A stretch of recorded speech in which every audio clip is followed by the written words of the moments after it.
चलिए,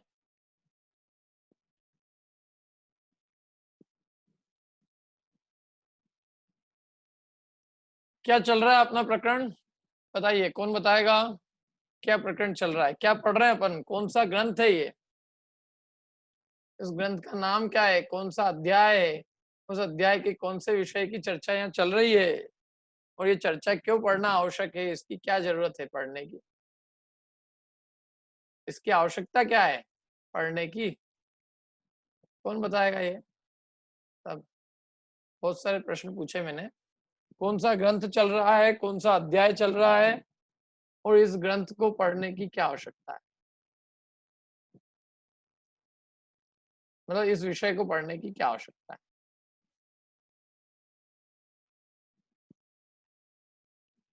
बोलिए अल्पा जी।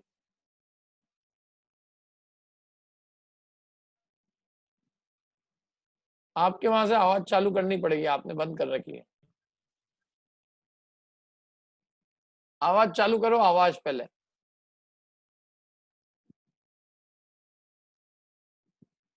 आपने खुद ने अपने आप को बंद कर रखा है।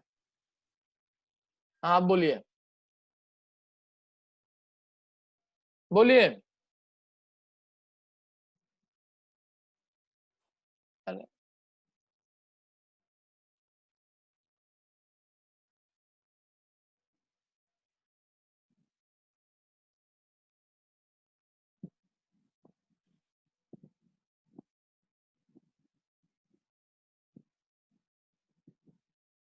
बोलिए प्रीति जी जैन। हाँ, हम आवाज। हाँ आ रही है, आप तो बोलिए। हेलो। हाँ, आपकी अच्छे से आ रही है। हाँ, हम हम मोक्ष मार्ग प्रकाशक पढ़ रहे हैं और इसमें 7वां अध्याय पढ़ रहे हैं। और इसमें जो अभी टॉपिक चल रहा है वो आश्रव तत्व का अन्यथा रूप चल रहा है। और इनको पढ़ना इसलिए जरूरी था कि हम मोक्ष मार्ग की मुक्ति का उपाय सच्चे रूप से कर सकें। बहुत बढ़िया। हम जो है 7 तत्व के अंदर सही श्रद्धान करे 7 तत्व का। हमारी जो 7 तत्व संबंधी भूल है वो मिटे, क्योंकि भूल मिटे बिना सम्यक्त की प्राप्ति नहीं होगी, और सम्यक्त की प्राप्ति के बिना मोक्ष का मार्ग नहीं होगा। बहुत बढ़िया प्रीति जी। ठीक है, हमारा 7वां अध्याय मोक्ष मार्ग प्रकाशक का चल रहा है, और इसमें व्यवहाराभासी मिथ्या दृष्टि का प्रकरण चल रहा है। व्यवहाराभासी मिथ्या दृष्टि के अंदर ये बताया जा रहा है कि व्यवहाराभासी जो है रत्नत्रय के अंदर कहाँ भूल करता है। व्यवहाराभासी मिथ्या दृष्टि की जो रत्नत्रय है, मुक्ति का मार्ग, उसके संबंध में क्या भूले रहती है, और रत्नत्रय में सबसे पहले सम्यक दर्शन, उसके संबंध में क्या भूल रहती है।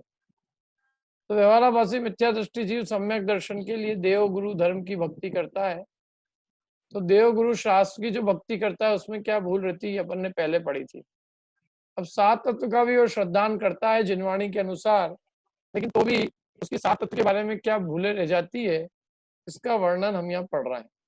जब तक ये भूले नहीं निकलेगी तब तक उसको सम्यक की प्राप्ति नहीं होगी, और सम्यक की प्राप्ति नहीं हुई माने धर्म की प्राप्ति नहीं होगी। तो ये पढ़ना इसलिए जरूरी है ताकि हमारी भूल निकले। प्रयोजनभूत तत्व जो है, जिनकी सच्ची जानकारी के बिना हमारा दुख दूर नहीं होगा, उन प्रयोजनभूत तत्वों के बारे में हमारा सही श्रद्धान हो, और प्रयोजनभूत तत्वों के बारे में हमारी कोई भी यदि गलती है तो वो गलती दूर हो। क्योंकि जब तक प्रयोजनभूत तत्वों का सही श्रद्धान नहीं होगा तब तक हमारा दुख दूर नहीं होगा। इसलिए उनका सही श्रद्धान करने के लिए और उनके संबंध में जो है भूलें हमारी, उसको मिटाने के लिए हम ये सब पढ़ रहे हैं। ठीक है, अपन ने कल आश्रव तत्व के बारे में कुछ पढ़ा था, कौन बताएगा उसको? थोड़ा सा समराइज कौन कर सकता है?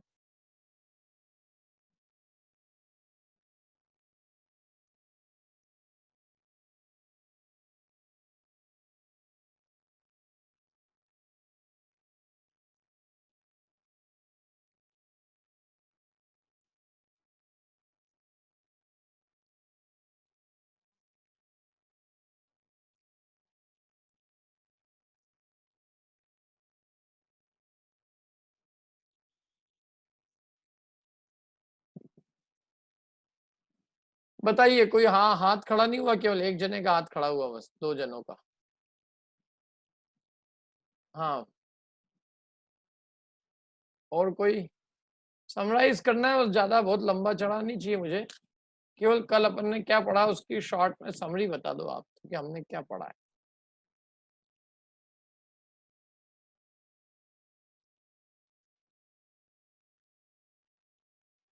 संक्षेप में 3, बस 60 जने 57 जनों में से 3 जने बता रहे हैं। बोलिए ज्ञानेश जी की आवाज अच्छे से नहीं आएगी,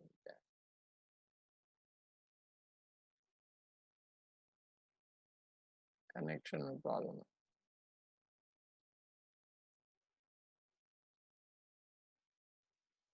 बोलिए अनीता जी, बोलिए। आश्रम तत्व में जो हिंसा आदि जो पाप आश्रम है उनको हे मानता है, और अहिंसा आदि जो पुण्य आश्रम है उनको उपादेय मानता है। दोनों ही बंध के कारण है, और इसमें उपादेय मानना वही मिथ्या दृष्टि है। तो एक को हाँ, और जीवों के जो सुख दुख जन्म मरण ये सब कर्म के निमित्त से होते हैं, तो वहां पे जीव अन्य को अन्य का कर्ता मानता है।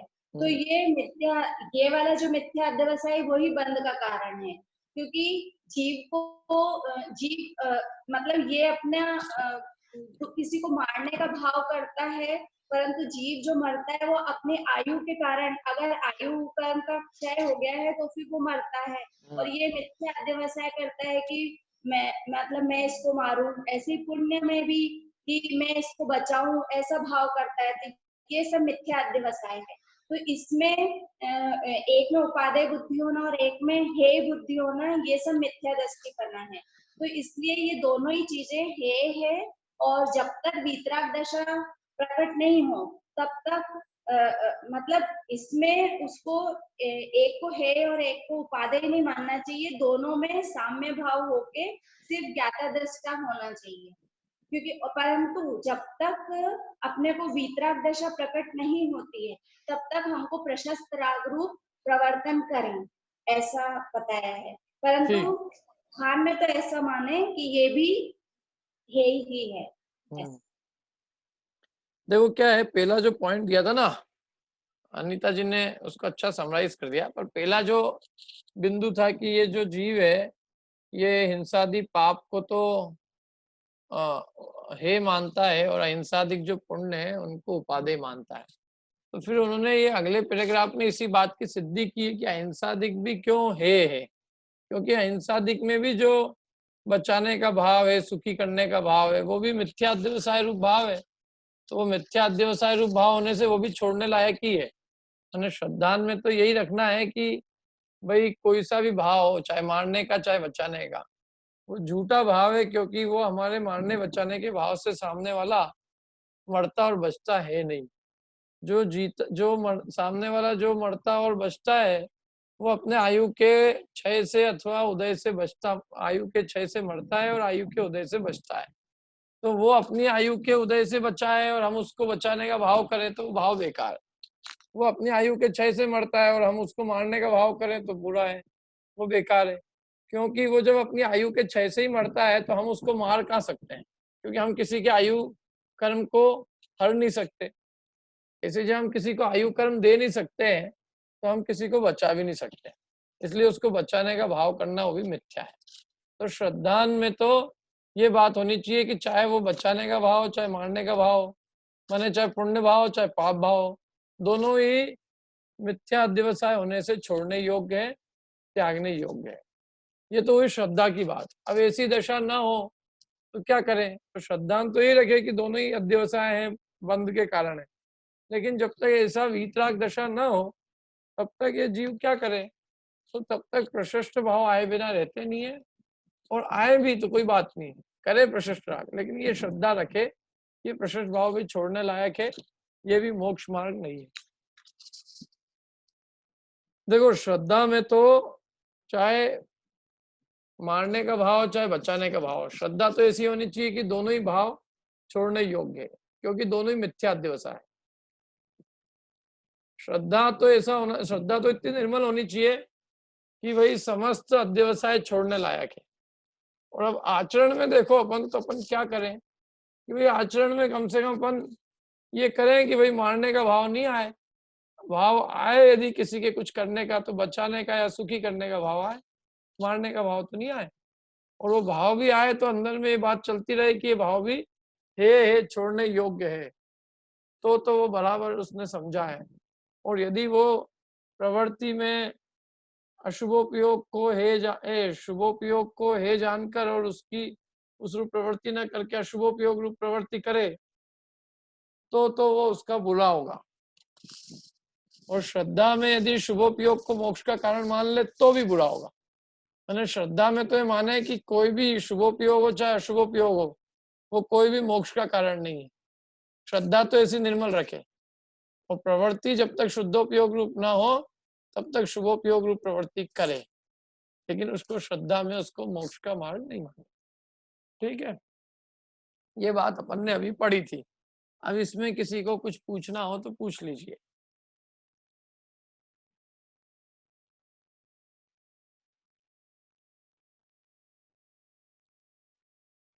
आगे चले अपन, मतलब कोई प्रश्न नहीं है किसी का ना, आगे चलते हैं।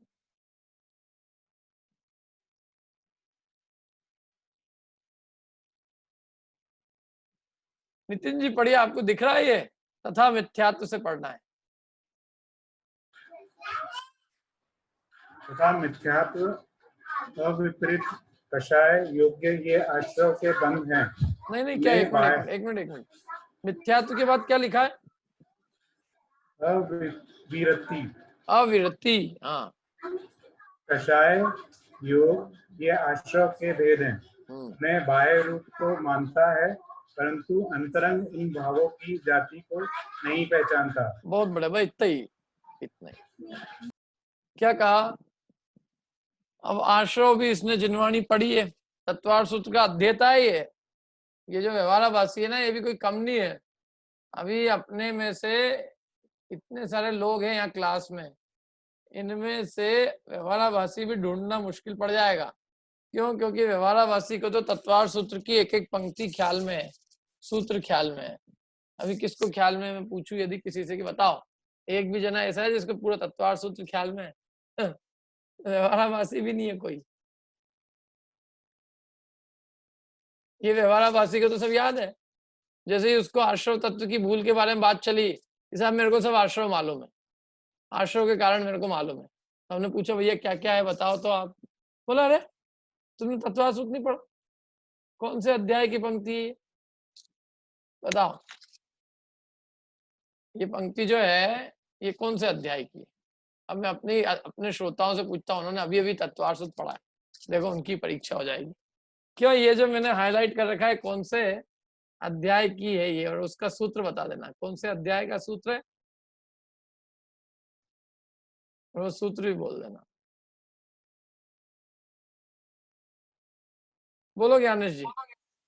7वें अध्याय का पहला सूत्र है।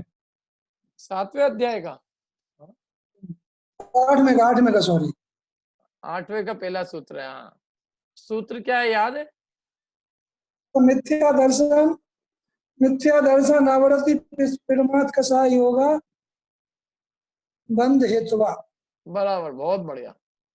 मिथ्या दर्शन अविरति प्रमाद कषाय योगा बंध हेतुवा, ये जो सूत्र है तत्वार सूत्र के 8वें अध्याय का पहला, जिसमें बंध तत्व का वर्णन बताया है और आश्रव पूर्वक बंद होता है, तो उसमें उन्होंने इन कार्यों को आश्रव के कारण बताए हैं और इन पूर्वक ही क्या होता है, बंद होता है। मिथ्यात्व विरति प्रमाद कषाय योगा बंध हेतु। मिथ्यात्व विरति प्रमाद कषाय और योग ये क्या है? बंध के कारण है। माने ये बंध के हेतु है, बंध के कारण है। यहाँ इन्हें आश्रव के भेद का है, क्योंकि बंध के कारण मैंने आश्रव, आश्रव बंध का कारण है। तो कौन कौन हो गए ऐसे? यहाँ पे कौन कौन से लिखे हैं? यहाँ पे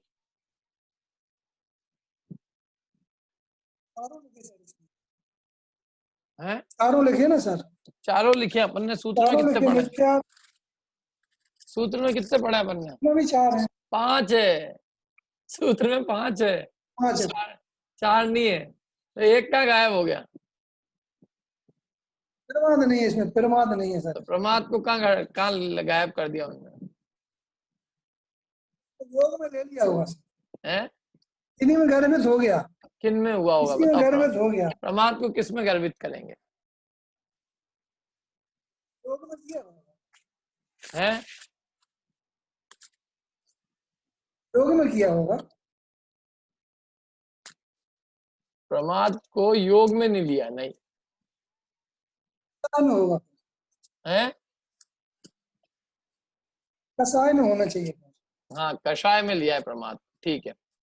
प्रमाद को कषाय में गर्भित किया है, ठीक है। तो मिथ्यात्व, अविरति, प्रमाद, है ना, और मिथ्यात्व, अविरति, कषाय और योग, ये काय के भेद है?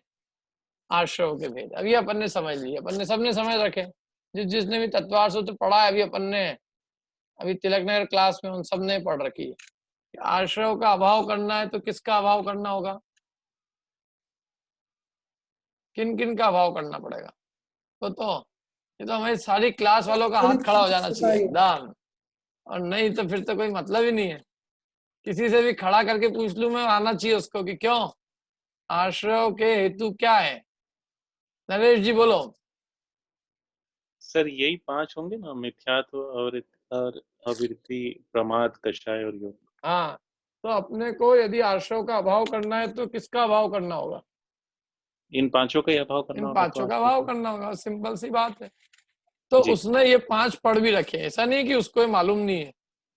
व्यवहाराभासी मिथ्या दृष्टि ने ये 5 पढ़ रखे कि ये 5 क्या है मेरे लिए? बंध के कारण है, तो इसलिए बंध से छूटने के लिए वो इन 5 का अभाव भी करता है। लेकिन अब गड़बड़ क्या करता है देखो, भूल उसकी क्या है, वो पढ़ते हैं अपन।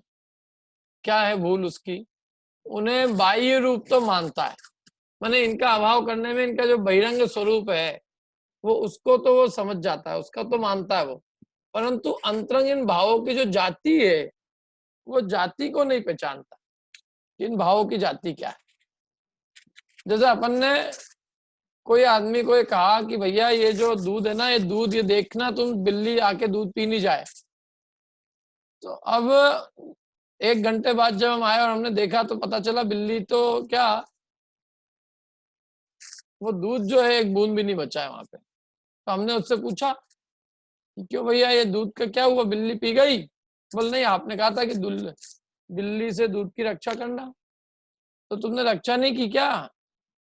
रक्षा की हमने, बिल्ली से दूध की रक्षा की। तो फिर दूध कैसे खत्म हो गया? कि कुत्ता पी गया। तो वो जो हमारे कहने का भाव था वो उसको समझा? वो बताओ, उसको जाति समझ में नहीं है ना कि बिल्ली हो चाहे कुत्ता हो चाहे कोई भी हो, इसका मतलब ये है कि तुम दूध की रक्षा करना। अब चूंकि बार बार बिल्ली आती थी तो हमने बिल्ली का नाम ले दिया, अब आज कुत्ता आ गया और कुत्ता दूध पी गया। तो उसको उस भाव का अर्थ समझ में नहीं आया, भाव भासना नहीं हुई कि हम क्या कहना चाहते। वो शब्द पे तो चला गया, जब हमने कहा बिल्ली से दूध की रक्षा करना तो उसने बिल्ली शब्द पकड़ लिया। तो ये नहीं समझा कि हमने दूध की रक्षा करने का कहा है। तो दूध की रक्षा चाहे बिल्ली हो चाहे कुत्ता हो, क्या चाहे कोई और कोई जीव हो, उससे हमको दूध की रक्षा करनी चाहिए, ये भाव उसको समझ में नहीं आया। तो उसने क्या जानवरों की एक जाति नहीं समझा हो कि बिल्ली का मतलब है सारे जानवरों की जाति, उन सबसे दूध की रक्षा करना के लिए कह रहे हैं। ऐसे ही इसको यहाँ मिथ्यात्व का अभाव करना, अविरति, कषाय, योग, तो इनके त्याग से आश्रय का त्याग होगा। ये बात इसने समझ ली कि ये सब आश्रय के कारण है, तो अपने को आश्रय मिटाने के लिए इनको मेटना होगा। लेकिन अब दिक्कत क्या है कि वो इनका स्वरूप नहीं पहचानता। बाह्य स्वरूप तो पहचानता है, लेकिन अंतरंग जो इन भावों की जाति है, मतलब इन भावों का जो अंतरंग स्वरूप है, वास्तविक स्वरूप जो है, वो नहीं पहचानता। अब कैसे नहीं पहचानता, एक एक का उदाहरण देके बताते हैं। फॉर एग्जाम्पल नंबर 1 कौन सा है?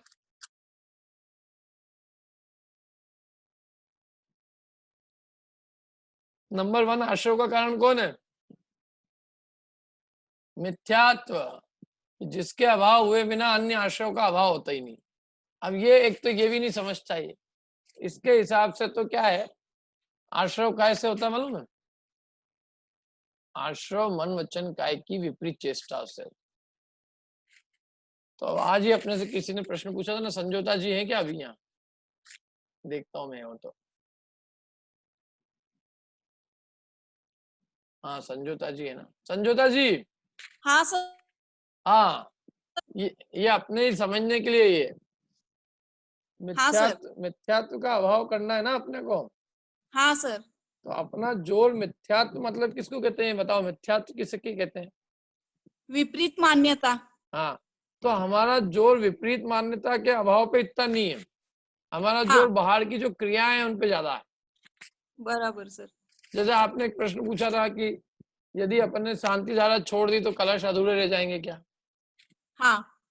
तो ये इससे विपरीत मान्यता का क्या संबंध है बताओ? इससे विपरीत मान्यता दूर हो जाएगी, चलो शांति धारा देख ली तो विपरीत मान्यता दूर हो जाएगी, और शांति धारा नहीं देखी तो क्या विपरीत मान्यता दूर हो जाएगी?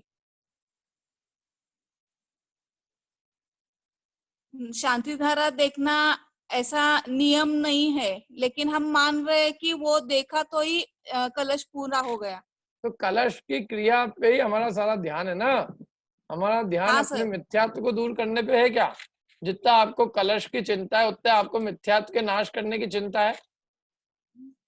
हाँ सर।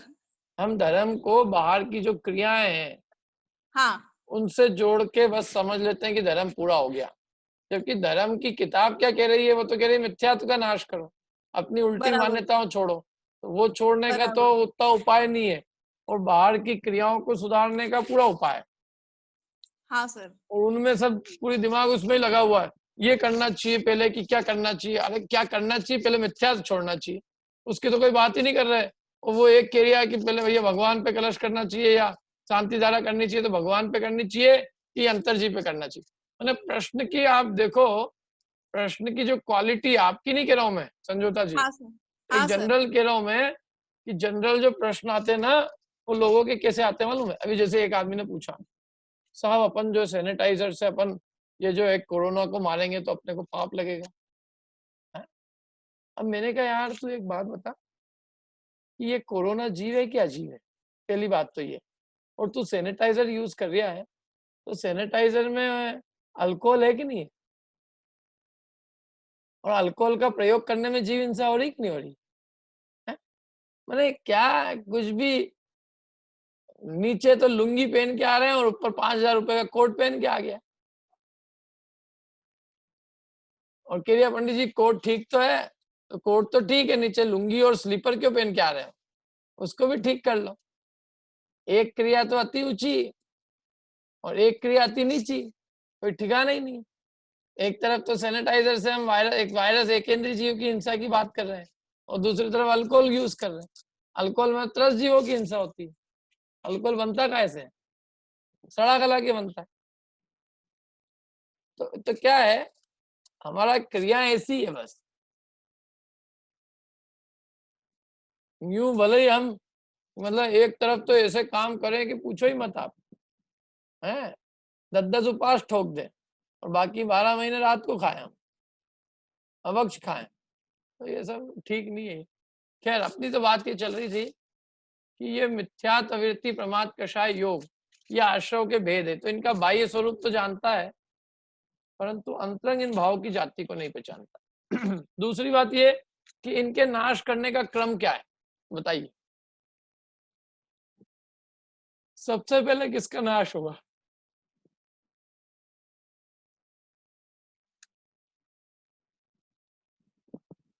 बोलिए प्रीतेश जी। जिस क्रम में दिए सर वैसे ही जाएंगे, मिथ्यात्व, अविरति, कषाय और योग। हाँ, इस क्रम से अभाव होगा। और हम किस क्रम से अभाव करते हैं? हम पहले योग। हाँ, अभी दूसरों से पूछता हूँ, देखो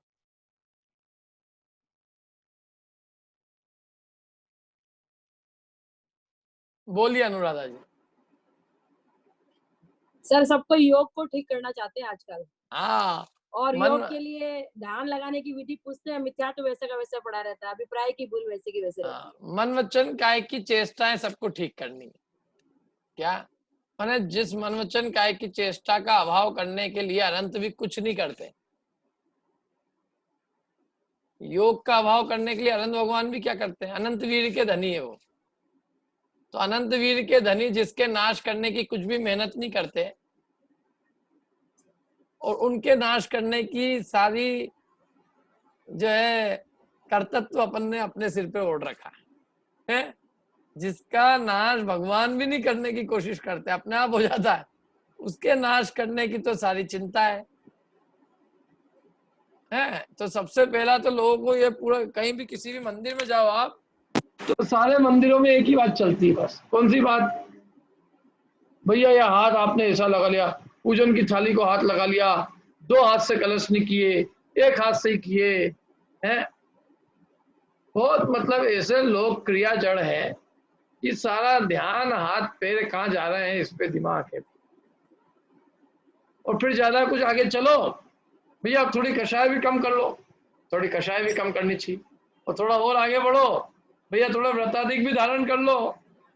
और मिथ्यात्व तो अपन सब सम्यक दृष्टि है, अपन मिथ्या दृष्टि यही कहा जो अपने को मिथ्यात्व का नाश करना है, अपन तो सब सम्यक दृष्टि है।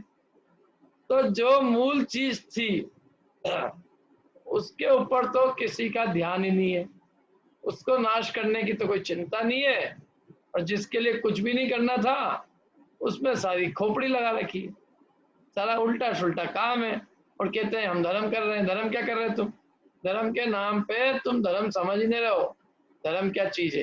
धर्म तो सबसे पहले ये कहता है कि तुम अपनी मान्यताएं ठीक करो, और तुम अपनी मान्यता ठीक करने का तो कोई उपाय करते नहीं, और बस हमने ये कर लिया तो पंडित जी हमको ज्यादा पाप लगेगा क्या? एक मेरे से बोले, पंडित जी आज हमने जो है पहले जो है हमने ये वाले भगवान की पूजा कर ली, वो हमें याद नहीं दियो, बाद में हमने फिर विनय पाठ करियो, अब क्या होगा?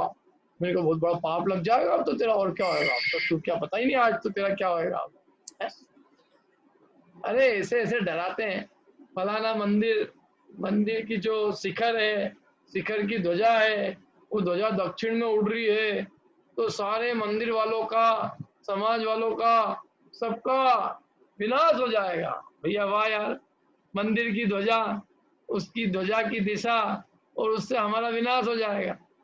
क्या गजब बात है। मतलब ये तो ऐसे ही है कि मेरे यहाँ पे ओरिया पास वाले को छींक आई, और उससे पंडित जी प्रवचन सुना रहे थे, और पंडित जी के भी द्वारा थ्रू घुस गया अंदर कंप्यूटर में, और कंप्यूटर से एक एक को आ गया, और जितने 75 सुन रहे थे उनके भी घर में किसी को लग गया और वो मर गए। है ये बात में दम है? कुछ भी उठ पटांग बातें करना। मतलब वो बिरबल जैसी बातें। कौन सी बिरबल जैसी? वो क्या है, एक ठंड के दिन थे, तो अकबर जी ने देखा यार कितनी ठंड हो रही है अभी, तो उन्होंने एक फरमान जारी किया। उन्होंने कहा इतनी ठंड में भी कोई आदमी यदि जंगल के अंदर और केवल एक कपड़ा पहन के यदि रहे पूरी रात भर, तो मैं उसको इतना धन दूंगा। तो एक आदमी था बेचारा बहुत गरीब, उसने कहा यूं भी अपन मर ही रहे, तो चला गया आधी रात को, और आधी रात के अंदर बिल्कुल एक कपड़े से खड़ा रहा, पूरी रात बिता दी उसने। अगले दिन अकबर ने उसको बुलाया, बोले यार तुम तो गजब कर लिया, रात भर एक कपड़े से ही बिता ली तुमने। फिर उसने उसकी परीक्षा करने को पूछा, तो तुम ये बताओ तुमने क्या, तुमको ठंड नहीं लगी? अगर तुमने ऐसा क्या कुछ काम तो कुछ तो किया होगा, किसी ने किसी चीज का आधार लिया होगा, आसपास आग वाग जलाई होगी, कुछ तो किया होगा।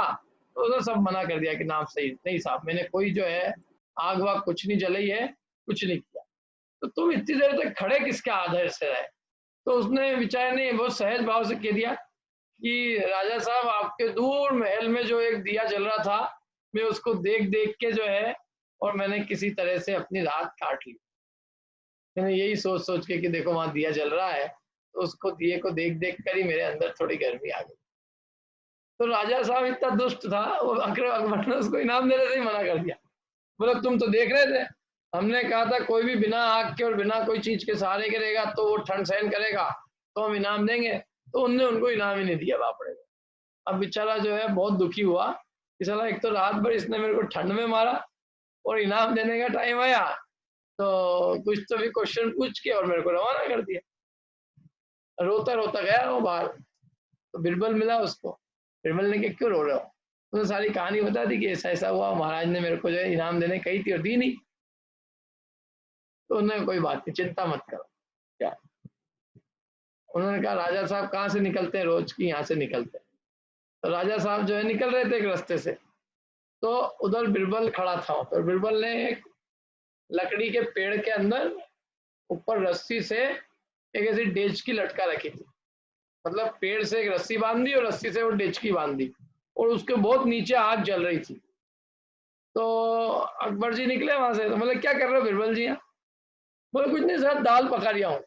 ये दाल कैसे पका रहे थे? कि नीचे आग जल रही है साहब, नीचे आग, और ये यहाँ ऊपर हंडी जल रही है, ये दाल सीज जाएगी थोड़ी देर में, तो दाल पक जाएगी।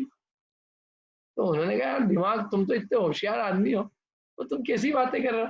अरे इतनी नीचे आग है, इससे तुम्हारी इतनी ऊपर की दाल को आग कैसे मिलेगी और कैसे सीजेगी वो दाल? बोले महाराज, जब आपके इतने दूर का महल का दिया यदि किसी को गर्मी दे सकता है, तो मेरी इतनी पास की जो है आग इस दाल को क्यों नहीं पका सकती? समझ में आया बात?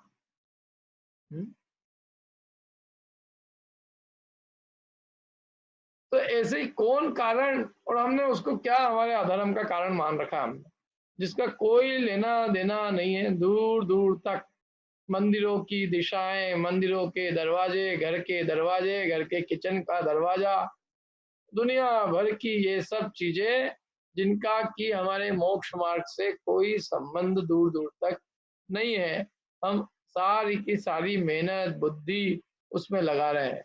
क्या मंदिरों में परिवर्तन हो रहा है? कोई भी अपनी मान्यता में परिवर्तन करना ही नहीं चाहता, कोई उपदेश भी नहीं देता है कि भाई अपनी मान्यताओं को बदलो।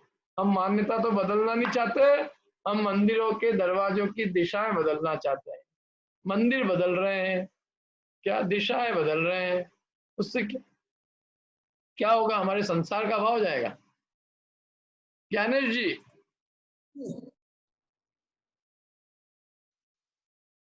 आपके कनाडिया रोड के मंदिर की दिशा बदल जाएगी तो हमारा संसार नष्ट हो जाएगा क्या? नहीं पड़ेगा है, नहीं पड़ेगा उससे, कुछ फर्क नहीं। अपना अनंत संसार का, मिथ्यात्व का, अविरति का, कषाय का, प्रमाद का, उससे नाश होने का कोई संबंध है? कोई संबंध नहीं। अच्छा, आश्रम में ये कोई कारण कहा है क्या कि दक्षिण दिशा में जिन जिन के घर के, जिन जिन का किचन का दरवाजा दक्षिण में होगा उनको कर्म का आश्रय होगा, और जिनका उत्तर में होगा उनके तो संवर हो जाएगा बिल्कुल अभी से ही? ऐसा कुछ नहीं दिया, ऐसा कुछ कहा नहीं कहा। क्या है कर्म बंध के कारण? क्या है बताओ? मिथ्यात्व, अविरति, प्रमाद, कषाय योग, और अब उनके नाश करने के लिए आदमी पता नहीं क्या कर रहा है। मतलब मेरे को दूर करना है मेरा रोग, क्या मेरे को मेरा रोग दूर करना है, दवाई मेरे को लेना है, और मैं क्या कर रहा हूँ, मेरे पानी के अंदर रोज दवाई डाल डाल के उसको फेंक रहा हूँ। दवाई पानी ले ले, वो गिलास पानी ले ले, गिलास दवाई ले ले। ऐसे दवाई तेरे को चाहिएगी कि गिलास को चाहिएगी? ऐसे उपाय तुम मंदिर में और बाहर के दरवाजों में करोगे कि अपनी आत्मा में उपाय करना है? उपाय क्या करना है? तो हम उपाय कर रहे हैं बाहर में और मान रहे हैं कि हम अपने आश्रयों के अभाव का उद्यम कर रहे हैं। तो बिल्कुल विपरीत मान्यता है। अब देखो एक एक जाति, अब अपन ये पढ़ेंगे अभी कि किस तरह से एक एक को नहीं पहचानता है। मिथ्यात्व को जानता नहीं, मिथ्यात्व क्या है? मिथ्यात्व के नाश की बात करो तो किसको मिथ्यात्व मानता है बताएंगे।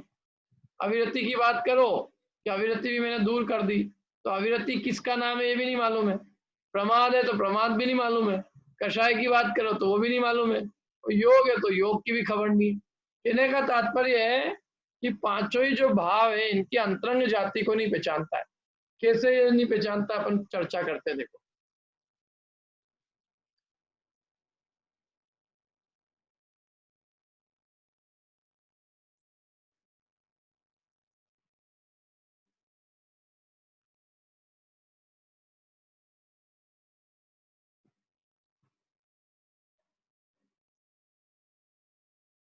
रूपाली जी जैन पढ़िए ये एक लाइन, वहां अन्य से पढ़ना।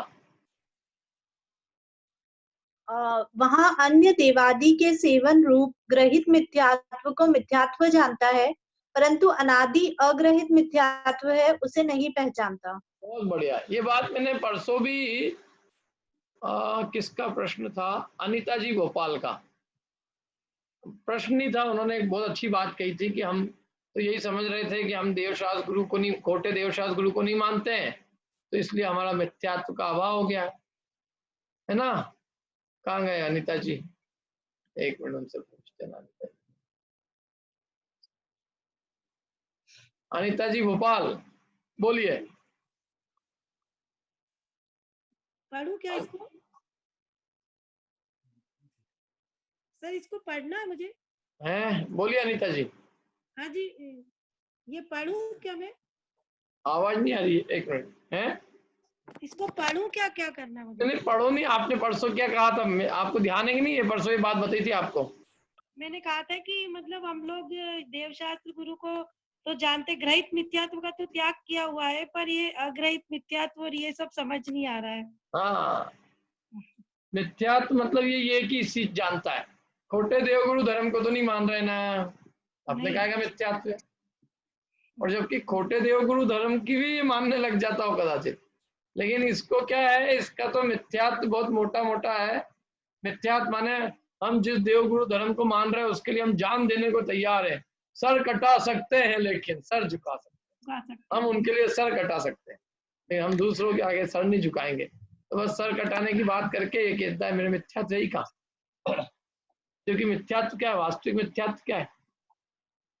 अरे ग्रहित मिथ्यात्व तो केवल ये मनुष्य गति में, वो भी अवसरपणी काल है, हुंडा अवसरपणी काल, उसकी कमाई है ये। बाकी अनादि काल से जो मिथ्यात्व अपने चल रहा है वो तो अग्रहित मिथ्यात्व है। असली मिथ्यात्व तो वो है, ग्रहित मिथ्यात्व कोई, ग्रहित मिथ्यात्व इसलिए दूर करने की बात करते हैं कि वो अग्रहित का पोषण करता है, लेकिन वास्तविक मिथ्यात्व तो क्या है, अग्रहित मिथ्यात्व वास्तविक मिथ्यात्व है। समझ में आया? अग्रहित मतलब जो हमने कभी नया ग्रहण नहीं किया है, अनादि काल से जो हमारी विपरीत मान्यताएं चली आ रही है, वो अग्रहित मिथ्यात्व है। तो मूल में तो वो छोड़ना है। जैसे अभी हमारा स्वर पर के प्रति जो अज्ञान है अनादिकालीन, मूल बीमारी तो वो है। उस बीमारी को चूंकि ग्रहित मिथ्यात्व बढ़ाता है, इसलिए उसका निषेध किया जाता है। बाकी ग्रहित मिथ्यात्व कोई अपने आप में कोई मतलब ऐसा नहीं है कि वो उसको हटा दिया तो हमारी बीमारी दूर हो जाएगी, वो तो इसलिए है कि वो उस रोग को बढ़ाता है। समझ में आया ना? ये जैसे अभी कोई बीमार है आदमी, तो बीमार है तो पहले ही बीमार है वो, अब उसको कोरोना और चढ़ जाए तो क्या होगा, क्या होएगा, मरेगा और क्या होएगा। एक तो पहले ही नीम ऊपर से करेला, और पहले ही करेला और ऊपर से नीम और चढ़ गया, तो करेला ऊपर से नीम चढ़ा, वो ऐसे ही है। तो ऐसे ही ग्रहित अग्रहित मिथ्यात्व अनादिकाल से है ही, और अब उस पर ग्रहित मिथ्यात्व की चादर और चढ़ गई तो पक्का हो गया, फिर बिल्कुल मरने की सारी तैयारी है, सीधी सी बात है। क्या ऐसे जिसके अग्रहित मिथ्यात्व तो पहले से ही है, उल्टी मान्यता तो पहले ही चली आ रही है, और अब गुरु भी ऐसे ही मिले जिनने कही कि भाई बहुत सही, क्या सही, कि तू सुबह सुबह उठ के 4 काजू बादाम खाया कर, बहुत दिमाग चलेगा, शरीर बहुत स्वस्थ रहेगा, रोज सुबह उठ के ये करा करो, क्या होगा इससे, शरीर स्वस्थ रहेगा। अब ये काय के स्वस्थता के उपाय हैं सब, क्यों? शरीर के पुद्गल के, ये देह की स्वस्थता के उपाय, तो देह को तो हम पहले ही अपना मान रहे थे, और देह के उपाय तो हम पहले ही कर रहे हैं जन्म से ही। और अब उपदेश दाता गुरु ने भी हमको यही बोला कि देह की सेवा करो, देह ही अपना है, देह सो मैं ही हूँ। तो देह की सेवा पहले ही कर रहे थे, देह को अपना पहले ही मान रहे थे, और जो उपदेश दाता गुरु था उसने हमारे और ऐसे ही उपदेश दिया कि जिससे हमारी देह में अपनेपन की बुद्धि और दृढ़ हो गई। क्या पहले ही तो बच्चा डांस यूं यूं यूं उठपटांग हाथ चलाता था, और उसको हमने किसी डिस्को थिएटर जो अंग्रेजी डांस में भेज दिया और उठपटांग चलाने लग गया। पहले ही उल्टा, जैसे है ना, जो बच्चे पहले ही तो पढ़ नहीं रहे, अब उनको लॉकडाउन और मिल गया, तो बोले यार इससे अच्छा और क्या है? कोई आदमी काम पहले ही नहीं कर रहा हो और उसको ये और अच्छा बहाना मिल गया। तो ये ऐसे ही है कि जीव पहले ही तो अनादि काल से पहले ही तो विपरीत मान्यता लेके आया है और अब उसको धर्म के नाम पे और ऐसा उपदेश मिला जिससे उसकी और विपरीत मान्यताएं पुष्ट हो गई और दृढ़ हो गई, तो इसलिए उसको खतरनाक कहा जाता है कि भैया ये बहुत खतरनाक है और इसलिए पहले इसको छोड़ो, फिर बाद में अपन अग्रहित मिथ्यात्व के त्याग की बात करेंगे। लेकिन इसका मतलब ये नहीं है कि आपने अग्रहित मिथ्यात्व छोड़ दिया और अग्रहित मिथ्यात्व छोड़ दिया और आपने समझा कि अपना अग्रहित भी दूर हो गया। समझ लो जिनको भी कोरोना नहीं लगेगा तो क्या उनकी शुगर की बीमारियां दूर हो जाएगी, बीपी दूर हो जाएगा, हाइपरटेंशन दूर हो जाएगा, मोटापा दूर हो जाएगा? क्यों? ये तो जैसी वैसी रहेगी साहब। ये तो ये प्रिकॉशन रखना है इस टाइम पे कि इसके ऊपर एक और नहीं आ जाए। यदि इसके ऊपर वो कोरोना आ गया तो बहुत खतरनाक है। क्यों? क्योंकि फिर वो मार डालेगा। बाकी ये नहीं भी आए तो ये चला भी जाए ये वायरस का पूरा प्रकोप, तो भी जिनकी बीपी, शुगर, हाइपरटेंशन, ये जिनकी जो प्रॉब्लम्स है वो प्रॉब्लम्स तो जो बनी है वो बनी रहेगी। ऐसे ही अग्रहित मिथ्यात्व तो ऐसा है जो बना हुआ है सो बना हुआ ही है। आपने ग्रहित नहीं किया तो इतना ही है कि आपकी मृत्यु नहीं हुई, लेकिन जो मूल बीमारियां हैं वो तो बनी है ना, उनके नाश का तो काम करना ही पड़ेगा ना। ठीक है, आया समझ में कि नहीं आया बताइए? सबको आ गया? चलो आगे पढ़ते हैं। तो ये भूल है इसकी। अन्य देवादि के सेवन रूप माने खोटे देवशास्त्र गुरु के सेवन रूप ग्रहित मिथ्यात्व को तो मिथ्यात्व मानता है, परंतु जो अनादिकाल से अग्रहित मिथ्यात्व चला आ रहा है उसे नहीं पहचानता और इसलिए उसके नाश का उपाय भी नहीं करता। जब उसको खबर ही नहीं है कि ये भी कोई मिथ्यात्व है जिसका नाश करना है, तो भला फिर उसके नाश का उद्यम ही क्यों करेगा? जो जिसको मिथ्यात्व मानता हो है, जो उसको लगे कि हाँ मेरे में कोई मिथ्यात्व है, उसको अग्रहित मिथ्यात्व की खबर हो तो वो अग्रहित मिथ्यात्व के नाश की सोचे। उसकी तो मिथ्यात्व की फाइल ही बंद है। क्यों फाइल बंद है? क्योंकि उसने सोच रखा है कि मैं चूंकि देवशास्त्र गुरु खोटे को नहीं मानता हूँ इसलिए मेरे तो कोई मिथ्यात्व है ही नहीं। जब वो अपने मिथ्यात्व मानता ही नहीं है तो भला वो अग्रहित मिथ्यात्व के नाश का उपाय भी क्यों करेगा? समझ में आ रही बात मेरी? अब आगे चलते हैं। देखो नेक्स्ट पॉइंट पढ़िए। कौन पढ़ेगा?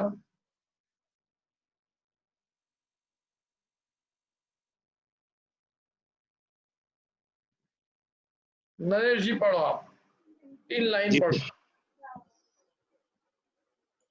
तथा बाह्य त्रस्य स्थावर की हिंसा तथा इंद्रिय मन के विषयों में प्रवृत्ति उसको आवृत्ति कहते हैं। हिंसा में प्रमाद परिणति मूल है और विषय सेवन में अभिलाषा मूल है, उसका अवलोकन नहीं करता। हाँ, कितनी बढ़िया बात लिखी है। अभी अविरति का नाश करना है। अविरति किसको मानता है? वो कि बाहर में जो त्रस और स्थावर जीव है उनकी हिंसा करना वो अविरति है। ये कौन सी अविरति है? प्राणी अविरति। और दूसरी अविरति इंद्रिय अविरति। तो 5 इंद्रियों के और मन के विषय में प्रवृत्ति करना, उसको वो इंद्रिय अविरति जानता है। अब ये ठीक है कि नहीं है, ये बताइए।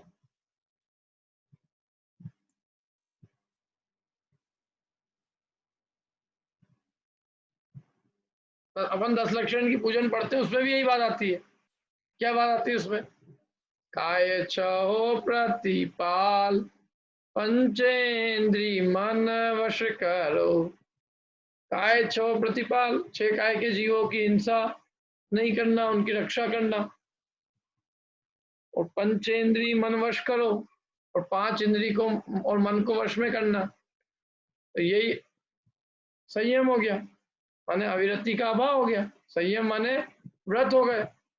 संयमी किसको कहते हैं? व्रती को संयमी कहते हैं। तो वो कहता है कि यही मेरे संयम हो गया ना, मैंने 6 काय के जीवों की हिंसा नहीं करी, दया पाली और 5 इंद्रियों और मन के विषयों में प्रवृत्ति नहीं की, तो मेरे को संयम हुआ कि नहीं हुआ? मेरा अविरति का नाश हुआ कि नहीं हुआ? बताइए, इसमें कोई भूल है? क्या भूल है? यदि भूल है तो क्या भूल है, बताइए हाथ खड़ा करके। बोलिए सुरेंद्र जी।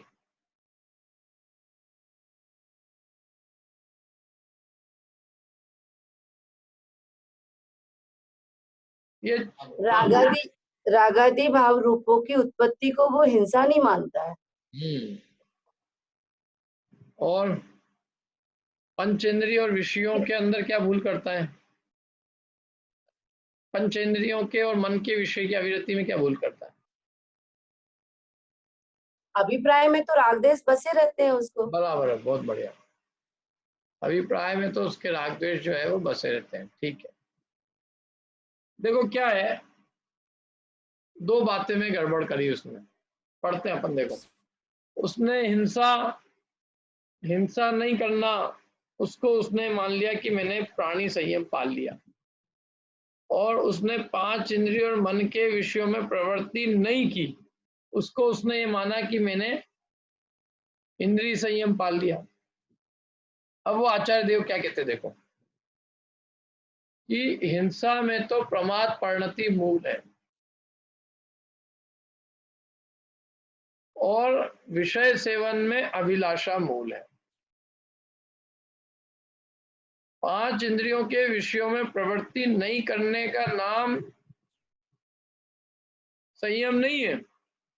पंचेंद्रिय के विषयों में प्रवृत्ति नहीं करने का नाम यदि संयम होता तो जिनके 4 इंद्रिय ही नहीं, 1 इंद्रिय है, उनको 4 इंद्रिय के और मन के विषयों में प्रवृत्ति कहाँ है, तो उनका तो उतना संयम हो ही जाएगा। क्यों? विषय में प्रवृत्ति नहीं करना संयम है। कोई जीव समझ लो, मेरे को अभी कोई चीज है, अब क्या है, समझ लो कोई वस्तु है खाने की, और मेरे को खाने की अभिलाषा तो बहुत है मन में, लेकिन चूंकि अब संयम करना चाहिए भैया, संयम से रहना चाहिए, तो मैंने संयम से रहने के लिए क्या किया कि उसको सेवन नहीं किया। तो ये मेरा संयम हुआ कि नहीं हुआ, बताइए आप लोग। इसको संयम कहेंगे कि नहीं कहेंगे? बोलो राजन जी। नहीं कहेंगे, क्योंकि उसकी विषयों में सुख बुद्धि तो पड़ी हुई है ना, सुख बुद्धि नहीं मिटी, राग नहीं मिटा विषयों का, अभिलाषा नहीं मिटी, भले ही अभिलाषा नहीं मिटी, खाया नहीं, उससे कोई संयम नहीं हो जाता। खाने की अभिलाषा नहीं होती तो संयम होता। ये सोचता है कि खाने की तो भले ही इच्छा रहे, लेकिन हमने खाया तो नहीं ना, बस हमने आज हरी तो नहीं खाई ना, संयम हो गया। हरी खाने का पूरा भाव है क्या, बल्कि ये मान रहा है कि आज 14 थी भैया, अब अपन ने आज की 14 तो पूरी कर ही ली है, अब अगली अष्टमी 8 दिन की छुट्टी, 8 दिन तक तो हरी खाने की छूट मिली गई। अब एक दिन आ जाता है, क्या करें, अब भगवान ने भी अष्टमी 14 बना दिए, अब पालना पड़ा थे हमें, क्या करें।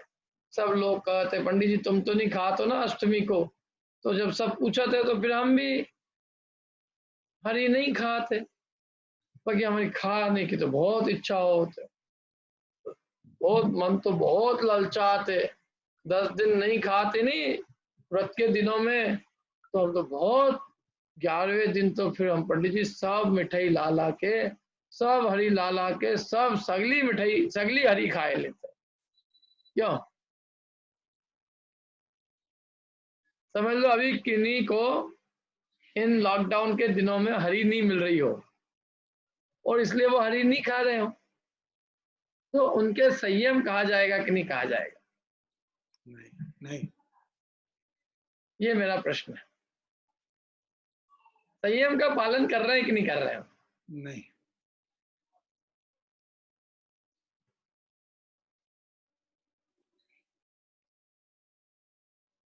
बोलिए शिल्पी जी।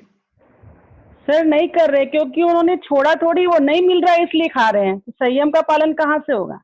अच्छा समझ लो वो छोड़ भी दे, 10 दिन हो जाए नहीं खाने की आदत पड़ जाए, छोड़ दे, तो संयम होगा कि नहीं होगा? नहीं, जब तक राग नहीं जाएगा तब तक संयम कैसे होगा? राग तो होगा तब तक तो संयम हो ही नहीं सकता ना। हाँ, जब तक खाने की अभिलाषा बैठी हुई है तब तक अविरति का त्याग नहीं है। और ये क्या मानता है? नहीं खाने को संयम मानता है। संयम मानता है। जबकि खाने की अभिलाषा नहीं होने का नाम संयम है। 5 इंद्रिय के विषयों की प्रवृत्ति नहीं होने का नाम, कि 5 इंद्रियों के विषयों की अभिलाषा नहीं होने का नाम संयम है। किसका नाम संयम है? अभिलाषा नहीं होने का नाम। अच्छा एक बात बताओ, अभी अपन बहुत सारे लोग बाहर घूमने नहीं जा पा रहे, नहीं जा पा रहे ना, कोई भी नहीं जा पा रहे, तो अपना वो जितना भी बाहर का नहीं घूमने जा रहे हैं तो उतना संयम तो ही क्या? नहीं, जब तक हमने नियम नहीं लिया तब तक नहीं हो सकता ना, त्याग भी तो करना पड़ेगा ना। त्याग नहीं किया अपने, चलो त्याग तो त्याग भी कर दिया, मैं त्याग कर दिया, मेरे अभी त्याग करने में क्या है? सबका अच्छा लॉकडाउन में तो सब दिग्व्रत देशव्रत बन सकते हैं सबके। दिग्व्रत देशव्रत मालूम है क्या है? हाँ, कुछ देर का नियम दिग्व्रत है और हमेशा का देशव्रत कुछ दिनों का। मैं नियम ले लूं, 3 मई तक पलासिया क्षेत्र के बाहर में नहीं जाऊंगा। 3 मई तक मैं पलासिया क्षेत्र के बाहर नहीं जाऊंगा। और तो पलासिया में भी केवल मैं इस गली है जहां तक के कल्याण भवन मंदिर का रास्ता है, मैं वहीं तक जाऊंगा, उसके बाहर नहीं जाऊंगा। तो ये मेरा देशव्रत कहलाएगा कि नहीं कहलाएगा? नहीं कहलाएगा। क्यों नहीं कहलाएगा? क्योंकि आपको पता है ना, लॉकडाउन आप जा तो सकते नहीं, इसलिए आपने नियम लिया है। मेरी अभिलाषा मिटी क्या जाने की? नहीं, अभिलाषा भी नहीं मिटी है, अभिलाषा भी नहीं मिटी है। अभिलाषा तो बहुत है। यदि मेरे को वहाँ जरा सा कोई एक केरी का पेड़ दिख जाए तो मेरी मन की इच्छा हो जाए, हाँ, ये भी है। तोड़ लाओ। कदाचित कोई सब्जी वाला दिख जाए, फल वाला दिख जाए, कोई दवाई वाला दिख जाए, तो अपनी भावना हो जाएगी कि नहीं हो जाएगी? हाँ, जाने की हो जाएगी। जाने की इच्छा तो है अभी, वो तो मजबूरी का नाम महात्मा गांधी। महात्मा गांधी अपने नहीं कहते, मजबूरी का नाम धर्म नहीं है। नहीं मिला तो हमने छोड़ दियो, नहीं है दूध आवत नहीं है पंडित जी तो हमने दूध को त्याग कर दियो, हरी भी नहीं आते तो हमारी भी छोड़ देते। हमने तो ये त्याग कर रखो है कि जब तक हमें हरि नहीं मिलते तब तक हरि को त्याग, जब तक दूध नहीं आते तब तक दूध को त्याग। कितना बड़ी त्याग है, जब तक हरि नहीं मिलते तब तक हरि को त्याग, जिस दिन मिल जाएगी उस दिन काय को त्याग। जिस दिन दूध, जब तक दूध मिल रहा नहीं है तब तक दूध को त्याग, और जिस दिन से दूध मिले बाद दिन से दूध को त्याग बंद। तो ये त्याग है कि ये अपने आप के साथ मजाक है, ये छल अपने साथ छल है, इसका नाम कोई संयम नहीं है। संयम ये है कि आपके सामने 5 इंद्रियों के विषयों की सामग्री पूरी पड़ी है, पूरी, कोई रोक नहीं रहा है आपको। न्याय नीति के विषय पढ़े, लोग आपके हाथ जोड़ रहे हैं, प्रभु आप इन विषयों का सेवन करना मत छोड़िए, आप राज्य पाठ का त्याग मत करिए। सारी पत्नियां हाथ जोड़ के खड़ी है, आज्ञाकारिणी पत्नियां हैं, आज्ञाकारिणी, कि प्रभु आप चले जाओगे तो हम अनाथ हो जाएंगे। और ये सब होने पर भी जिनकी 5 इंद्रियों के विषयों की अभिलाषा मिट जाती है, उनका वो वास्तविक संयम होता है।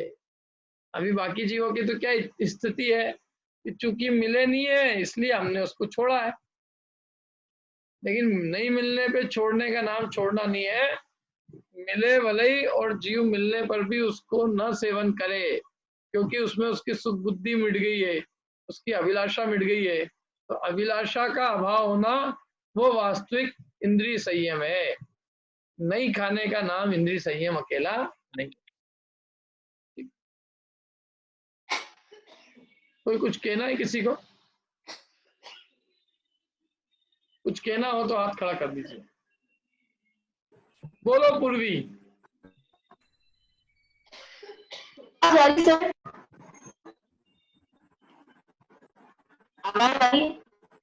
लेकिन हम कोई भी त्याग करते हैं तो उसमें 100% सुख बुद्धि अपनी मिटती नहीं है, तो फिर त्याग का क्या?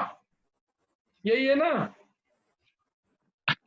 भाई, अपन ने समझ आलू छोड़ दिए, और किसी को आलू पहले बहुत खाने का शौक था, अब रोज जो है छोड़ तो दिए, और रोज वो है क्या है, अंदर से वो मारता है जोर। जैसे ही विजय चाट हाउस के पास में से निकले, टिकिया दिखी खड़े हो गए। कभी हम भी टिकिया खाया करते थे ऐसी, अब तो वो पंडित जी के चक्कर में आ गए तो छुड़वा दी उनने सब। कहा आलू छोड़ दो, प्याज छोड़ दो, सब छूट गया हमारा। तो कैसी बढ़िया टिकिया थी भैया। पहले तो हर 7 दिन में विजय चाट हाउस पे आते थे और मैं तो 25 रुपए की चाट खा के जाता था। अब क्या करें, शास्त्र जी में तो ऐसे ऐसे लिख दिया, आलू ही छुड़वा दिया अपना। महावीर भगवान का पता नहीं क्या जारिया था, उन्होंने आलू ही छुड़वाया हमारे। प्याज छुड़वा लेते, आलू क्यों छुड़वाया? क्यों? तो सुख बुद्धि तो मिट्टी नहीं है। तो पूर्वी का कहना है कि त्याग है कि नहीं है। क्यों पूर्वी? एक मिनट और मैं करवा लेता हूँ।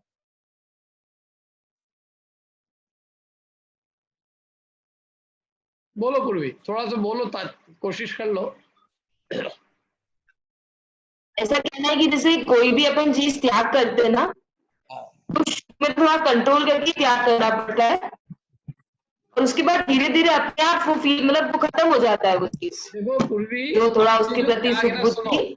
सुनो, अपन लोगों के जो त्याग है ना, वो इसलिए संयम नाम नहीं पाते। मैं उसका मना नहीं कर रहा हूँ कि ऐसे त्याग नहीं करना चाहिए, लेकिन यहाँ जिस संयम की बात चल रही है जिससे कि हमारे आश्रय का निरोध हो जाएगा, हमें समझना चाहिए कि वो संवर तो तभी होगा जब हमारे विषयों की अभिलाषा मिटेगी। प्राथमिक भूमिका में ठीक है, अभक्ष का त्याग करने के लिए मन मसोड़ के भी त्याग करना पड़े तो करो, लेकिन अब यहाँ जो बात चल रही है ना, यहाँ तो भक्ष इंद्रिय विषय जो है उनके अंदर भी सुख बुद्धि मिटेगी तो वो संवर कहलाएगा और तो उसके अविरति का त्याग कहलाएगा। यहाँ हम 5वें गुणस्थान की बात कर रहे हैं और आपका जो प्रश्न है वो पहले गुणस्थान वर्ती के अभक्ष के त्याग की तरफ से है। तो वो अभक्ष का त्याग करने के लिए तो अपन जैसे होगा वैसे ही कराएंगे। कभी स्वास्थ्य का भी बहाना दे सकते हैं कि भैया स्वास्थ्य ठीक नहीं रहेगा, क्या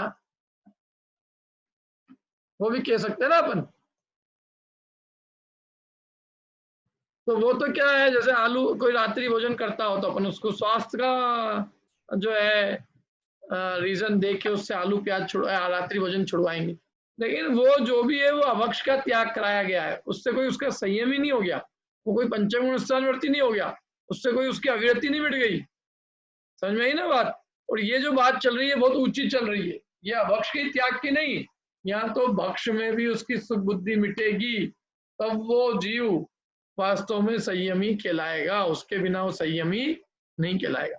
यहाँ 5वें गुणस्थानवर्ती संयमी बनने की बात है और आपका जो प्रश्न है वो सामान्य सदाचारी बनने के लिए है। तो सदाचारी बनने के लिए आपकी बात सही है कि बाहर में नीवी सुख बुद्धि मिट्टी हो तो भी उसको त्याग कर दो, लेकिन ये जो बात चल रही है यहाँ तो न्याय नीति के जो विषय हैं उनको भी छोड़ने की बात चल रही है। तो उनको क्यों छुड़ाएंगे? उनमें तो सुख बुद्धि मिटेगी तो ही छुड़वाएंगे ना, और सुख बुद्धि नहीं मिटेगी तो उनको क्यों छुड़ाएं हम? जब तक आपको उसको भोगने का भाव है और सुख बुद्धि बैठी हुई है तो भोगो, क्योंकि वो न्याय नीति के विषय है। उनका संयम तो उसी जीव को कहलाएगा जिसके की उसकी सुख बुद्धि मिटे होगी। सुख बुद्धि मिटेगी और फिर उसके जो सहज विषयों का सेवन नहीं होगा उसका नाम संयम है।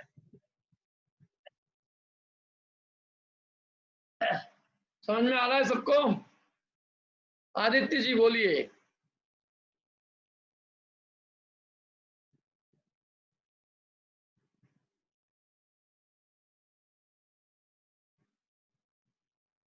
आदित्य जी, अनिका जी बोलिए जल्दी।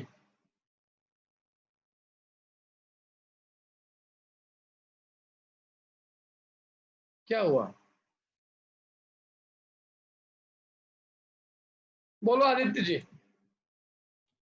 हाँ भैया, वो कनेक्शन टूट गया था। एक्चुअली मेरा क्वेश्चन था कि ये जो सुख बुद्धि है ये कैसे मिटेगी, मतलब किसी भी जो न्याय नीति। सुख बुद्धि देखो, मिथ्यात्व के अभाव बिना सुख बुद्धि मिटती नहीं है, और ये इसीलिए तो जो जीव भी व्रती बनने का उपाय करता है बिना मिथ्यात्व के त्याग किए तो वो वास्तविक उसका व्रती बनना नहीं होता, क्योंकि उसकी अभी अभिलाषा तो बनी रहती ना।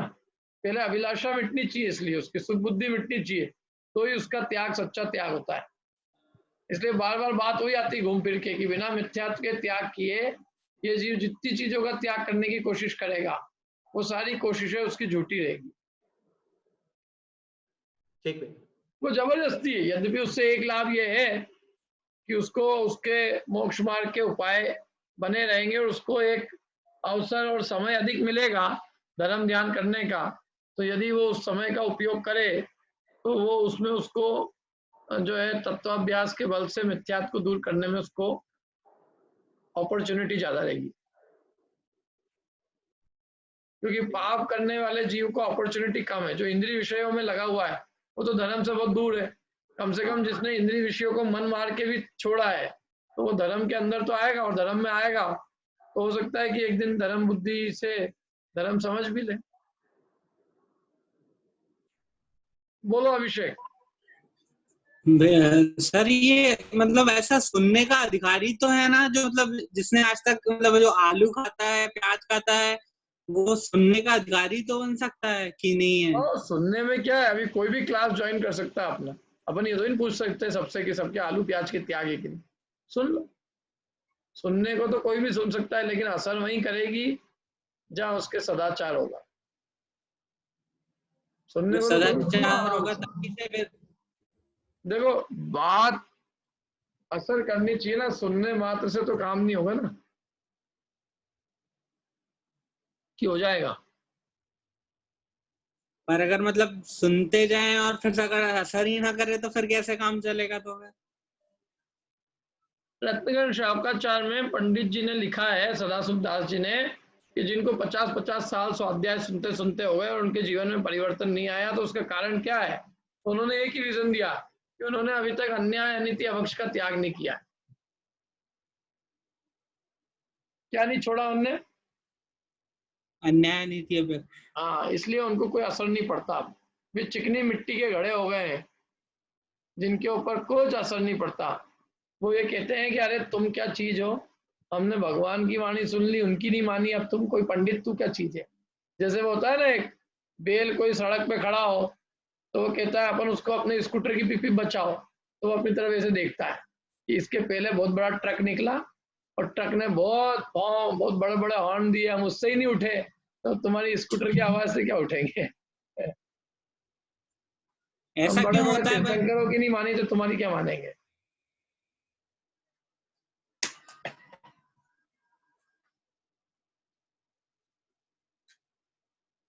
बोलिए रूपाली जी। सर मेरा क्वेश्चन ये था कि मतलब जैसे भी आपने बताया कि जब तक अंदर से आपका मतलब शुभ भाव नहीं छूटेगा उस चीज को लेके तब तक आपका वो संयम नहीं कहलाएगा। लेकिन हम जैसे जो छोटे छोटे नियम लेते हैं कि मतलब इतने दिन के लिए इस चीज का त्याग, और उसके बाद भी जैसे कई बार होता है कि हमने यदि वो चीज छोड़ दी है तो फिर हम उस नियम को कंटिन्यू कर लेते हैं कि मतलब ठीक है अब नहीं खाया इतने टाइम तो अब मन नहीं हो रहा है, तो उस केस में मतलब वो चीज अच्छी होती है या मतलब आपको नियम से ही उसको कंटिन्यू करके वो जब तक भाव आपका ये बिल्कुल नहीं छूटेगा तब तक वो संयम नहीं कहलाएगा? देखो ये जो बात चल रही है ना, ये सारी भाव संयम की बात चल रही है। भाव संयम कैसे प्रकट हो उसकी अपेक्षा बात चल रही है। और जब भाव संयम को प्रकट करने की बात चलती है तब वहां द्रव्य संयम की हेयता बताई जाती है। तो इसका मतलब ये नहीं है कि द्रव्य संयम पूरी तरह से है, लेकिन बात यह है कि द्रव्य संयम कोई जो संयम मान बैठा है और जिसकी भाव संयम पे दृष्टि नहीं है तो उसको खींच के उपदेश दिया जाता है कि भैया इस द्रव्य संयम से कुछ नहीं होगा, काम होगा तो भाव संयम से होगा। और यहाँ जो संवर प्रकट होगा ना वो भाव संयम से होगा। तो यहाँ भाव संयम को प्रकट करने की अपेक्षा बात है। और जो जिनवाणी में जितना भी उपदेश है चरणान योग की अपेक्षा वो द्रव्य संयम को प्रकट करने के लिए। तो पहली अवस्था में जीव के लिए अच्छा है। प्राथमिक भूमिका वाले जीवों को यही कहा जाता है, भैया रात को छोड़ो, जमीकन छोड़ो, ये मतलब प्राथमिक भूमिका वाले को द्रव्य संयम के उपदेश देते हैं। लेकिन जब वो आगे बढ़ेगा तो उसको कहा जाएगा कि द्रव्य संयम से काम नहीं होने वाला, भाव संयम प्रकट करो तो असली संवर प्रकट होगा। ठीक है।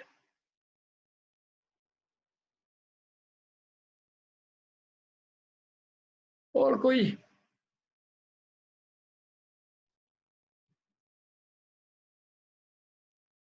बोलिए सुभाष जी। एक स्पष्टीकरण चाहता हूँ मैं कि जैसा आपने अभी बोला अभिप्राय में त्याग हुआ तो वो व्रति कहलाता है, क्रिया नहीं कहला जाता है। अरे आवाज आ रही भाई जी? आवाज आ रही है मेरी? हाँ हाँ आ रही है। आ रही ना? जैसा अभी बताया आपने। हेलो। हाँ बोलिए। हेलो। बोलिए बोलिए आप बोलिए। जैसा आपने कहा भी कि अभिप्राय में अगर त्याग हुआ तो वो व्रति कहलाता, बाह्य क्रिया से वो व्रति नहीं कहलाता। सही है। अंतरंग में अभिप्राय अगर उसका समझ रहे भाई जी? हाँ हाँ। अंतरंग में अभिप्राय हुआ उसका, अंतरंग से अगर छूट गया तो उसको व्रति मानते हैं, ऐसा आपने कहा अभी। तो मेरा कहना है कि ऐसा सुना हमने कि जो सम्यक दृष्टि है वो भोग भोगते, यानी उसकी क्रिया बाह्य तो भोग भोगते, फिर भी उनको सम्यक दृष्टि कहते हैं और उनको संवर निर्धार कहते हैं। इसका जरा स्पष्टीकरण चाहिए मुझे। सम्यक दृष्टि देखो, मतलब ये स्पष्टीकरण तो वो अलग, पूरा मैटर ही अलग है। अपन तो संयम की बात कर रहे हैं, संयमी किसे कहेंगे? उसके सम्यक दृष्टि के, उसके तो असंयम है ना। जो सम्यक दृष्टि भोग भोगते हुए भी जो निर्जरा की बात है वो तो असंयम ही है, और सम्यक संबंधी निर्जरा है उसको। उसको बाकी असंयम तो है, असंयम संबंधी बंद है उसको। सम्यक दृष्टि होके भी वो असंयमी कहलाता है। हाँ, सम्यक दृष्टि होके भी असंयमी होता है ना। चतुर्थ गुण स्थान है उसका। चतुर्थ गुण स्थान का नाम क्या है? नहीं, इसका कंफ्यूजन हो गया था मेरा जरा। चतुर्थ गुण स्थान का क्या नाम है? अविरत सम्यक दृष्टि। बस अविरत सम्यक दृष्टि है तो सम्यक तो संबंधी संवर है और अविरत संबंधी बंद है। बराबर, ठीक है। वो कंफ्यूजन हो गया था मेरा उसमें कि वो बोलते थे कि वो सम्यक दृष्टि भोग भोगता तो भी उसकी निर्जरा संवर होता, निर्जरा होती। वो निर्जरा है, वो सम्यक तो संबंधी, अविरत संबंधी नहीं है। वो जो सम्यक दृष्टि के संवर होता है तो मिथ्यात्व संबंधी जो प्रकृति है उनका संवर है, लेकिन अविरति का तो बंद उसको है ही। हाँ बराबर है, आ गया ख्याल में, हो गया समझ में। बहुत बढ़िया। संपत जी बोलिए। वो गुणस्थान का नाम बतलाई थी भैया जी, अविरत सम्यक दृष्टि। हाँ, बाकी आपको आ रहा है सब कुछ ना समझ में? हाँ बहुत अच्छा आ रहा है भैया जी। बहुत बढ़िया। अपने पास क्या सब जगह के लोग हैं। झारखंड की भी आवाज सुनने को मिल जाती है, महाराष्ट्र की भी, पश्चिम बंगाल की भी, गुजरात की भी, मध्य प्रदेश के तो अपन है ही। सब आवाजें अपने को इस संबंध में मिलने सुनने को मिल रही कम से कम। भैया जी एक बात पूछना था आपसे। हाँ बोलिए। लॉकडाउन के बाद भी आप ऑनलाइन क्लास चलाएंगे ना? अरे लॉकडाउन के बाद तो देखते हैं क्या करते हैं। अभी हमारे यहाँ तो लॉकडाउन लंबा रहेगा लगता है, क्योंकि बहुत अच्छा लग रहा पढ़ाई करना। बढ़िया, बहुत बढ़िया। आप इंदौर आ जाओ, इंदौर तो आपको और सब पढ़ा देंगे हम। इंदौर गई थी मैं भी, रह के आई हूँ 1 महीना शिल्पी के पास। तो आप आए तो है नहीं क्लास में एक भी दिन?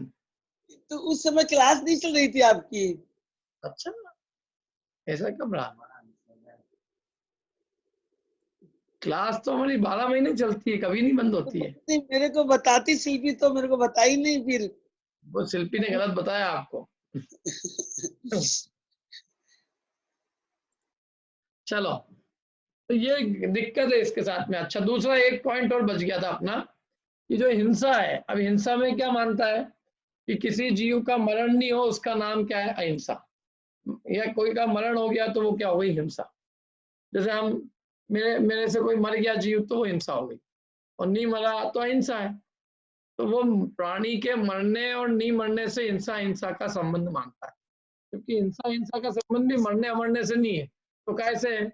हिंसा का संबंध भी वो है, कैसे है वो? उसका संबंध है प्रमाद से।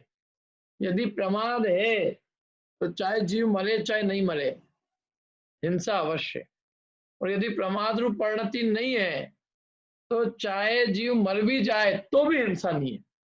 तो अब वो प्रमाद को तो देखता नहीं, और वो बस वो जीवों के घात को हिंसा मानता है। तो कोई जीव मर गया तो हिंसा हो गई, और नहीं मरा हिंसा नहीं हुई।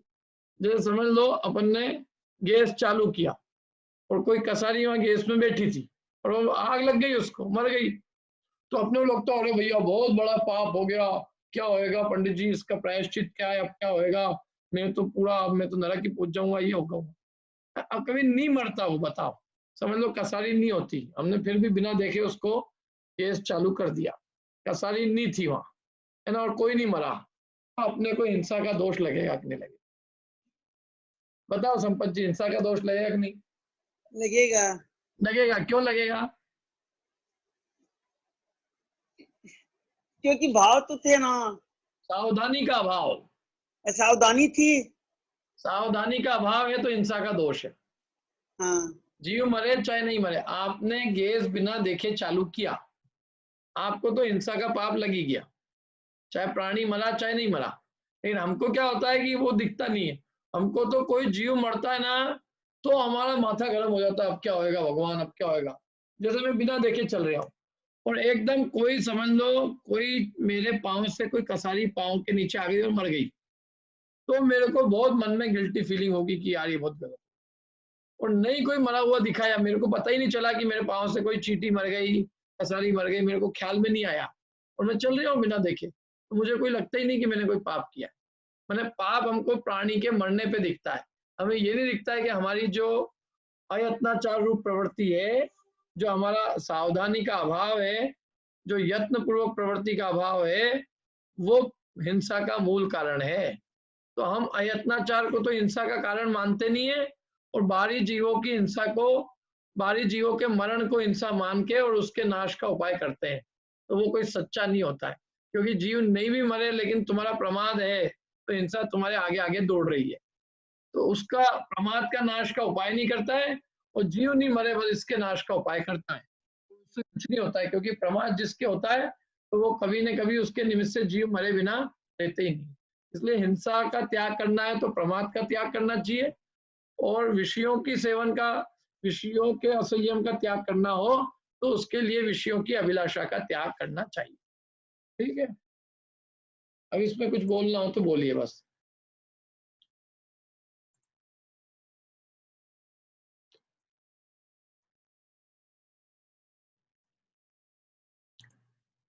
कुछ नहीं, कुछ लोगों ने हाथ खड़े किए हैं वैसे। बोलिए आदित्य जी।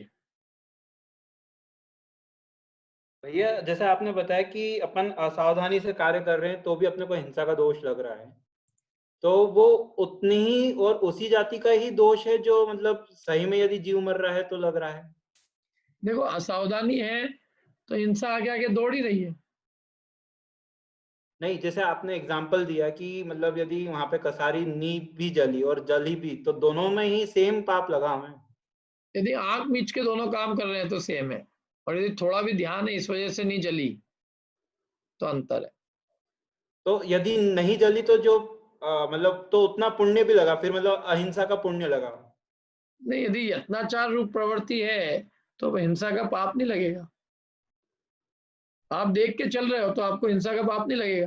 देख के चल रहे हैं, देखो मुनिराज का उदाहरण आता है कि मुनिराज देख के चल रहे हैं एकदम, और फिर भी एकदम कोई पाँव, कोई एकदम कोई कहीं से जंतु उड़ के एकदम उनके पाँव के नीचे आ जाए तो भी उनको हिंसा का दोष नहीं है। और कोई जीव बिना देखे चल रहा है, भले कोई जीव नहीं भी मरा तो भी उसको हिंसा का दोष। हिंसा में अयत्नाचार मूल कारण है। अयत्नाचार है वहां हिंसा है, और यत्नाचार है वहां हिंसा है, अहिंसा है। यत्नाचार में अहिंसा है और अयत्नाचार में हिंसा है।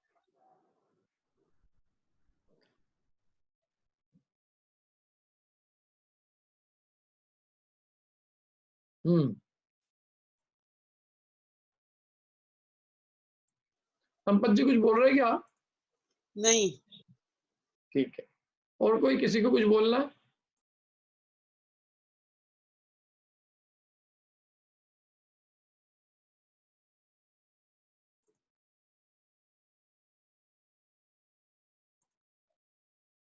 चलो यहीं रखते हैं अपन, क्लास यहीं समाप्त करते हैं।